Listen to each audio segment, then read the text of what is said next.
got a problem, Marjorie? Oh, hello, you two. Yes, I have. It's these flowers.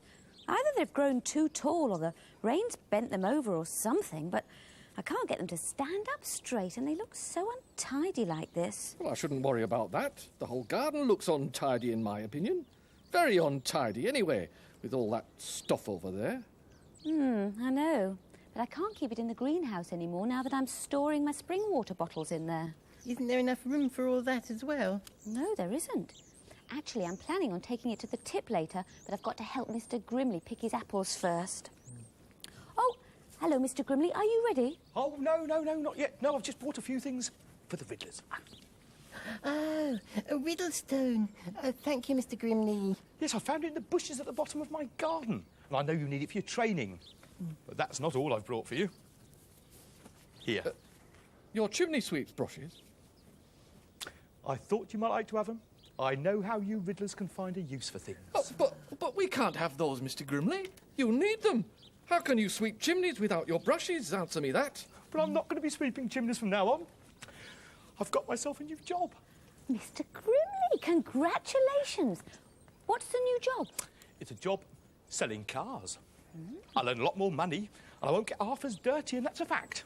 And you're giving your brushes to us? Well, that is kind, Mr. Grimley, that is. We'll put them to good use. In fact, I might set up as a chimney sweep myself. I don't think that's a very good idea, Mossop. You got it in an awful mess that time you helped to sweep Mr. Grimley's chimney. Well, I was just learning then, wasn't I? But practice makes perfect, that's what I always say. Well, most times it does, Mossop, but not always. I don't really think that sweeping chimneys is the job for you, Mossop. Well, it's worth thinking about any road up. And if I do decide to do it, I've got these brushes. Thank you very much, Mr. Grimley. And thank you for bringing the Riddlestone. Shall we see which of Aesop's foibles is in this one, Mossop? That's a good idea. You've got the stone, haven't you, Mr. Grimley? Yes, here it is. Right, see if you can spot the moral in this one, Tiddler. Go ahead, Mr. Grimley. Ease up. Ease up. Tell us a story, do.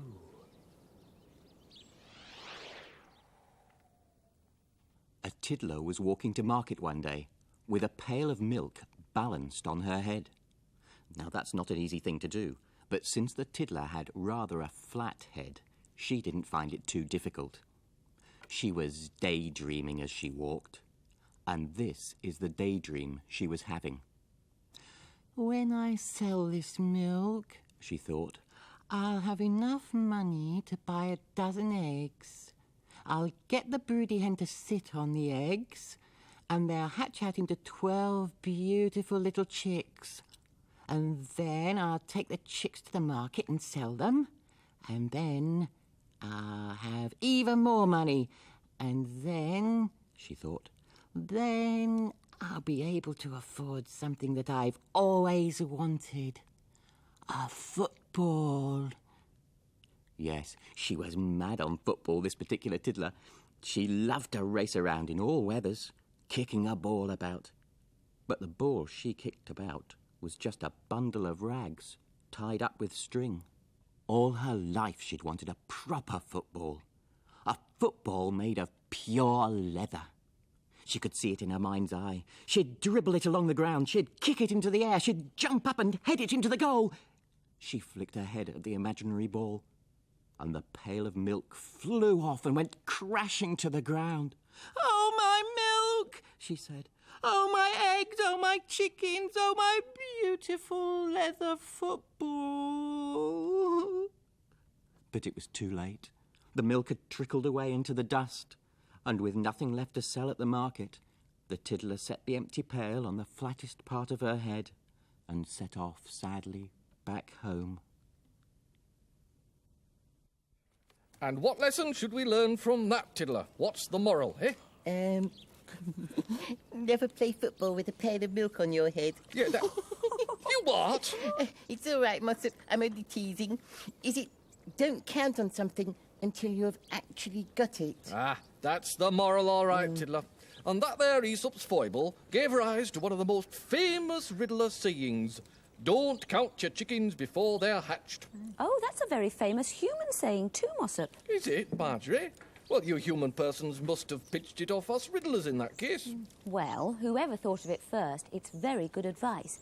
I mean, supposing Mr. Grimley had given up his job as a chimney sweep before he'd got the other job. Now, that would be a very risky thing to do. Well, not that risky, Miss Dorf. I mean to say, well, I have been promised that job. Well, not exactly promised, but, well, it's fairly certain. Quite certain.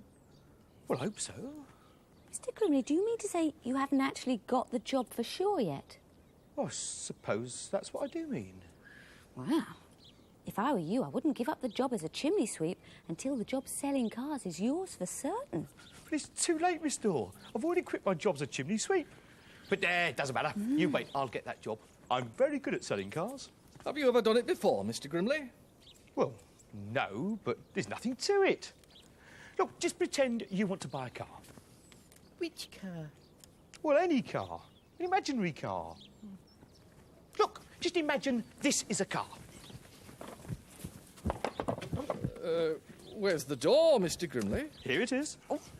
Oh, yes, fancy me not spotting that. Oh, there's another one on this side too. Oh, needs a bit of oil, Mr. Grimley. Right you are, Miss Dorf. Now, you two are coming into the showroom. Oh, wouldn't you like to buy a car like this? Driving it along would be such bliss. It's the finest car that ever there was, you must agree. Oh, wouldn't you like to buy this car from me? A singing car salesman. How unusual. Beep, beep. Isn't this car a lovely shade of green? Isn't it the finest car you've seen? It's speedy, clean and hardly used, as you can guess. Oh, wouldn't you like to buy it? Do say yes. Well, I'm not sure. Have you got anything else? Well, yes, of course, sir. Over here. Oh, sit in this one, see how good it feels. Isn't this the finest thing on wheels? It only costs £1,000, but I take less. Oh, wouldn't you like to buy it? Do say yes. I think the first car was nicest. I don't really like the colour of this one. Oh, wouldn't you like to buy a car like this? Driving it along would be such bliss. It's the finest car that ever there was, you must agree. Oh, wouldn't you like to buy this car from me? No. Why not? Well, it's got a scratch, for one thing. Completely spoils it, that scratch does. What scratch? I can't see a scratch. Just there, Mr. Grimley. Fancy you not seeing that? Well, that's not much of a scratch, is it? We soon fix that. Well, it's not very shiny, this car isn't. Not very shiny at all, in my opinion. Do you think it's shiny, Marjorie? Well, now you come to mention it, it is a bit dull. Oh, that's no problem. I can soon polish it. And it'll shine so much you'll be able to see your reflection in it. Now, if I do that, and I fix the scratch, would you buy it then? No, Why not? I can't drive. Oh, well, I hope when I get this new job, all my customers aren't as difficult as Mossop. They couldn't possibly be, Mr. Grimley. And I do hope you get the job. So do I. Oh, I'm supposed to be getting a letter today. I think I'll nip home and see if it's arrived yet. Do keep your fingers crossed. Oh, we certainly will. Good luck. Wonderful things these are, Marjorie. You see, you've got this brush bit, which actually sweeps the chimney, and then you've also got these long poles, which you keep adding to the end to make the brush longer and longer. Shall I show you how? There you go. I'm sure you'll find a good use for them, Mossop. Oh, I'm sure I will, Marjorie. There you are, you see? Oh, hey, in fact, I've thought of a good use right now. Hey, why don't you take a couple of them here and put them next to your drooping flowers? And then you can tie your drooping flowers to them, and then they won't droop. What a good idea, Mossop. That's brilliant. There, I'll just put the pole in. And I'll be careful not to tie the tie too tight, so it'll damage the flower. There. They're going to look much better when they're straight. They certainly are, Marjorie. Terrific. Right now, Tiddler, let's see what use we can make for these ones. Come on, then.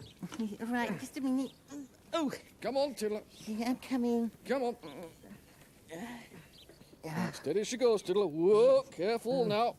Hey, Tiddler, I've just had the most marvellous idea. Wait till you hear this. Hey, what's this then? It's a chimney sweep's brush. Ah, that's where you're wrong, Tiddler. A chimney sweep's brush is what it was. But what it is now is an apple getter downer. What? Listen, if you want to pick an apple from an apple tree, you've got to climb the tree, haven't you? Yes. Ah, but you do not. Not if you've got an apple getter downer, you don't.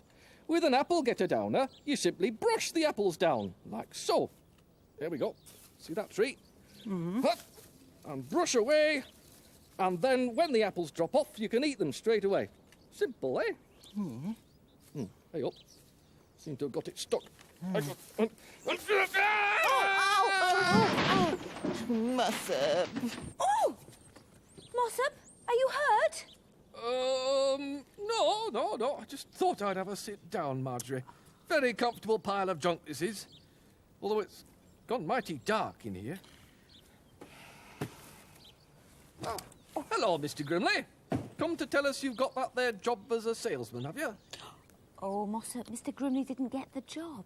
No, it all fell through. Oh, what a shame. It is that. So what are you going to do now, Mr. Grimley? Go back to cleaning chimneys? Well, I can't do that. I've already given that up, haven't I? And even if I hadn't, I could hardly sweep chimneys with this, could I? No. Sorry about that. I had a sort of accident, you see. Well, it looks as if those brushes are going to have to go down to the rubbish tip along with his other stuff, Marjorie. You're not dumping all of this stuff down at the tip, are you? Well, yes, I am. I don't know what else to do with it. But this is all useful stuff, this is. It doesn't look it. Oh, but it is. Well, look, take these stools, for instance. You could paint these up and they'd be as good as new. You could get money for these. And all these metal things. A scrap merchant would pay you for those. Really? Well, yes, you see, they melt them all down and turn them into fresh sheets of metal. It's like all these old clothes. These can be shredded and turned into new cloth again. A rag merchant would buy those off you. Well, I'll tell you what, Mr. Grimley. If you can find a use for any of this stuff, you're very welcome to it. I mean, I'll be glad to get rid of it. Well, I think I might take you up on that offer, Miss Dorr. Yes, in fact, I'll set myself up as a rag and bone man. And I can collect other people's rubbish and recycle it. What a good idea. There must be lots of people like me who want to get rid of stuff they don't use anymore. Well, yes, it might not be useful to them, but it would be useful to other people. That's what I'll do then. I'll be a rag and bone man. Good for you, Mr. Grimley. Hey, it's good to know that none of this stuff will be just thrown away. I mean, there must be loads of useful things in here. I mean, look at this down here, for example. This is good. Hey, and some quite heavy ones, too.